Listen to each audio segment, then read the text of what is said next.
So this has been a long time coming. Yes. This is actually the last filming that we're doing for this project, Uplift. Awesome. And I know that this weekend has been a really emotional weekend for you, and I thank you for the commitment that you made to share on this particular weekend. It's a celebration of your daughter, Yes. of the life that God blessed you with in her. Yes. And she's no longer with us. Mm-hmm.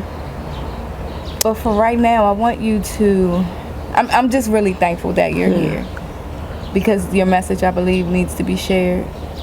And so I want you to share. All right. Thank you so much for having me, Kiana. Yes, this weekend has been an emotional weekend, but in so many ways, like reflecting on my daughter's life and, you know, my experiences that I've gone through. I've been in such a fog in living life, the life that God wanted me to live. I was distracted by what God had taken away instead of what He had given to me. At an early age, I was introduced to grief with the loss of my dad at 8 years old. He died from a heart attack. He was also an alcoholic, but I would never known that, because, you know, children, you know, I want to go with my dad, you know, he's the fun guy, he's dancing, you know. My mom was like, no, don't get into the car, you know, things like that. And then, you know, when I turned 19, my mom, she passed away. She was dealing with lupus all of my life, and I wasn't aware of that, you know. If you looked at her, she was fine. She was able to, you know, do certain things that, you know, she has that fight. And I believe that's where my daughter got her fight from. And so since I was 19, I was on my own with my brother, my older brother. He was 10 years older than me, trying to be that father figure. And I got distracted that God had taken my parents away, but He had also given me this older brother to be that parent, to be that father figure. And I wasn't aware of that until losing him. So now you're at 3 of your family members now gone. Was it just you? It was just us. Okay. So let me just go back. Okay. Before losing him, there was so many things that went on. At age 22, I found the love of my life, my husband. We were married. We had this beautiful marriage for 4 years. God provided us with a beautiful daughter named Yvonne. And 3 years into her life, she was diagnosed with non-Hodgkin's lymphoma, which is a childhood cancer that affects the lymph nodes. So being that mother and that parent, you're seeing your child go through this adult size life event. And you pray and you ask God, like, oh my gosh, God, please give me the strength, give her the strength to survive this. And He did. She went into remission for about 5 years. At that time, my husband couldn't deal with the effects of his only daughter having this grave disease. So instead of praying with me, he went to alcoholism, and he dealt with that. So there we have the alcoholism, and we have this cancer affecting, battling this. And, you know, for a long time, I couldn't forgive him for choosing to soak in this alcoholism instead of being with, fighting for, with yeah, you, fighting much. for our family, Yeah. you know. So we're fighting, praying. Our prayers was answered. God answered our prayers. My daughter's in remission, and we're back to a normalcy. At this point, I've moved in with my older brother, and we've built this family.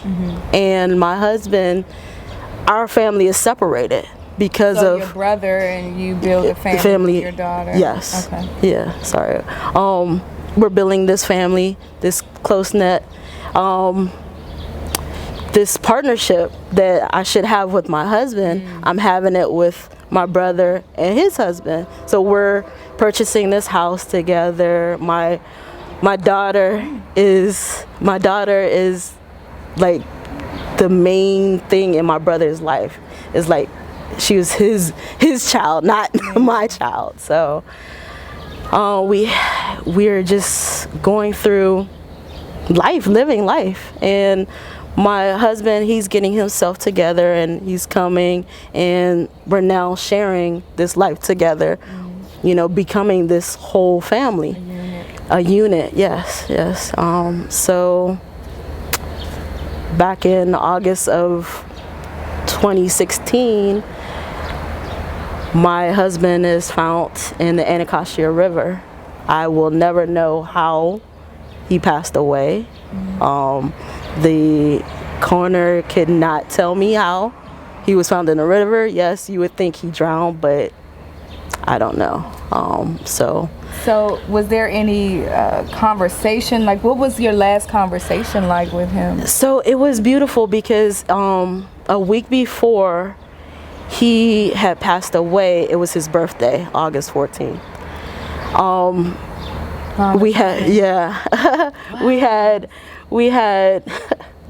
a cookout over our house, and we had family time, and it was just beautiful. So he had to go back to his house in DC, because we live in Bowie, and he said he would call me when he got home. He did. And then the next day he said that he had to go to like a doctor's appointment. So I was like, well, after the doctor's appointment, just, you know, call me to tell me that you got home safely. So for a couple of days I hadn't heard from him, which is normal. He would text me and things like that. So he did text me after that doctor's appointment. So I felt at ease and everything. But that weekend, I hadn't heard from him. So my sister-in-law got a phone call from a detective, and she gave the detective, she called me and she gave the detective my information, said that she would call. So the detective said, when I called, said that I had found a body in the Anacostia River. He had paperwork in his, he had no form of ID, but he had paperwork in his pants, stating that, you know, it was my husband, Evra Umbeji. And they couldn't get like a clear diagnosis of if it was him or not. So they had to go to the hospital, and they finally was able to make the connection that it was him. So did you have to go? I did not. I was constantly on the phone with the head of the head physician, the coronary department. And she was giving me all the information, and I was telling her that he did go to this particular hospital. He did have a metal rod in his leg. Maybe you can, you know, check that to identify him. So we're now dealing with this. So now I have to tell this. You go from this is just mind-boggling to me. You go from a celebration to you potentially not knowing whether he's still here or not. Right. And then what I mean, what happens next with, you know, your unit with your brother and Right. your daughter? How does that? So now I have to figure out, how do I tell this. At the time, she had just had her birthday August 3rd. So at the time she was 8 years old. Tell this 8-year-old that she no longer has a father. So I had to draw on my experience, because I lost my dad when I was 8. And I had told her, you know, my story of how I had to deal with losing my dad. She took it well, but when she went up to talk to my brother, she just completely lost it. Because, you know, they're best friends, you know, so he wanted to just comfort her and just make sure that she was okay, and she would like really grasp the fact that, you know, he's gone. And so what happened with your brother? Because I know that you backtracked a little bit. I did. So 9 months after, well, actually 3 months after my husband passed away, my daughter's remission, her cancer came back. So she's no longer in remission. And we had to battle for 9 months, and ultimately she passed away exactly 9 months after my husband. So this is a span of a year. I'm now lost my husband, and I lost my only child, my daughter. And 3 months after losing my daughter, I lost my brother. So my whole foundation was like shattered and broken. So my core family, my husband, my daughter, and my older brother, my only brother, this father figure. So, and your parents. And my parents. So I question certain things. I questioned God. My faith was tested. Not broken, but tested. My trust in God was tested as well. So yes. Do you believe that, or because I want to get to how forgiveness is and I know that forgiveness has to be a big part, especially with questioning. Right. You know, God, like, why me? Why is this happening to me? Because I can only imagine. I know me. I know that I would go into a space of everything that connects to me is getting taken away from me. Is there something wrong with me? Right. And so for forgiveness with you, how did you come to that space? So I had to not only I wasn't thinking about, I was so angry with God, I wasn't looking at myself. So ultimately I had to forgive myself in my questions to God, because I thought I had no purpose, but God had a greater purpose for me.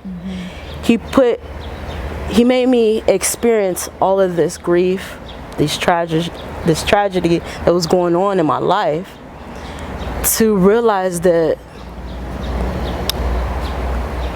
life is too short for you to dwell on the small things, like something that you would think is so major. It isn't. Yeah. So why dwell on that insignificant thing? So you have to forgive. Yeah. It's not a choice in me not forgiving, because my whole life has changed. I am a different person than who I was like a couple of years ago. Yeah. Forgiveness will allow for you to repossess your life, take control of it, get back in the driver's seat of your life. But when you're not in that space, you're letting the world take control. Now, I know that there might be someone out there, and I'm sure that there are a lot of people who have lost family members, loved ones. Let them know, some advice on how they can forgive, and let them know how they can be connected with you. Well, you don't have to go through this alone. There's so many people out there. For a long time, I wasn't able to, I said I didn't need to talk to a therapist. I didn't need this. I can deal with this. I can deal with all of this on my own. But talking to someone outside of your family, someone who's professional, it just makes you so much stronger. And then praying so that you don't have to just hold on to all of this grief. Giving it back to God. Because, you know, he has wide shoulders. He does not want you to go through this alone. Just my life will always be changed by this, and just you got a book coming out. I do. I'm sorry. Yes. No, it's fine. You know, we've gone through some videos crying and things like that, but I want to share the amazingness. Oh my gosh. Of who you are and how you've gotten through this challenge. Because I personally don't think that I could have survived it. He gives the issue or the dealing to someone who is strong and built for it. So now I know to thank God for the things that he gave me. I don't think that I could have survived that. But you have this book project coming out where you're sharing where other people can go through the healing process that you went through and share. Really quickly, it's called Beauty for Ashes. I'm part of this anthology. Some amazing stories, amazing group of women. My chapter is called Ascending from the Ashes. So it tells, you know, I'm not going to tell you everything, but it shows you do have to get the book, purchase the book, and all the proceeds that if you purchase through me is going through, I'm giving it back to I've actually developed this, I'm developing this foundation for my daughter. It's called Ivoire Smiles. And those proceeds are going to help families who's dealing with grief, loss of a child too soon, things like that. So it is an amazing project that I hold dear to me. So I cannot wait to get a copy in my hands. And legit, I want to thank you so much for sharing this amazing testimony. Thank you. This resilient story that you have. Thank you. Thank you. Thank you so much. Thank you. Oh my gosh. You did it. Yes. It's just the beginning. It is. It's just the beginning.